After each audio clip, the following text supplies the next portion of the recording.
ఇప్పుడు మేము ఉండేటప్పుడు ఏంటంటే యాక్చువల్గా ప్రతి డిస్ట్రిక్ట్కి ఒక కోచ్ ఉండేవారు. మన ఎన్ని డిస్ట్రిక్ట్లు 20, 25, 18 ఎన్ని ఉన్నా సరే ప్రతి డిస్ట్రిక్ట్కి ప్రతి గేమ్లోని కోచెస్ ఉండేవారు. ఇప్పుడు కోచెసే లేరండి. ఇప్పుడు కోచెస్ లేరు. యాక్చువల్గా ఇప్పుడు మన శాట్ తీసుకోండి, యాక్చువల్ స్పోర్ట్స్ అథారిటీ ఆఫ్ తెలంగాణలో అక్కడ ఉన్న డిప్యూటీ డైరెక్టర్లు వాళ్ళందరూ ఓన్లీ కోచ్లే వాళ్ళు. ఇంతకుముందు డిప్యూటీ డైరెక్టర్ వేరే, కోచెస్ వేరే ఉండేవారు. అలా డే బై డే ఎందుకో కానీ కోచెస్ని తీసుకెళ్ళి డిప్యూటీ డైరెక్టర్ కింద సీనియారిటీ కింద చేశారు. ఇక్కడ డిస్ట్రిక్ట్లోని కోచెస్ లేరు, ఇక్కడ హెడ్ క్వార్టర్స్లో కోచెస్ లేరు. ఇప్పుడు కోచెస్ టీంతో వెళ్ళాలనుకుంటే కుర్రోడు ఎవరో ఇచ్చి పంపిస్తున్నారు.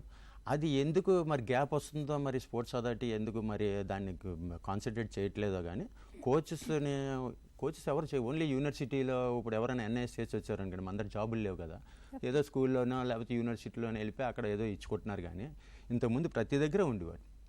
వాళ్ళు ఇచ్చిన టిప్స్ కానీ మనకి ఏమన్నా చేసిన ఎంకరేజ్మెంట్తో మనం అందరం ఈరోజు మనం వెళ్ళగలి ఉన్నాము.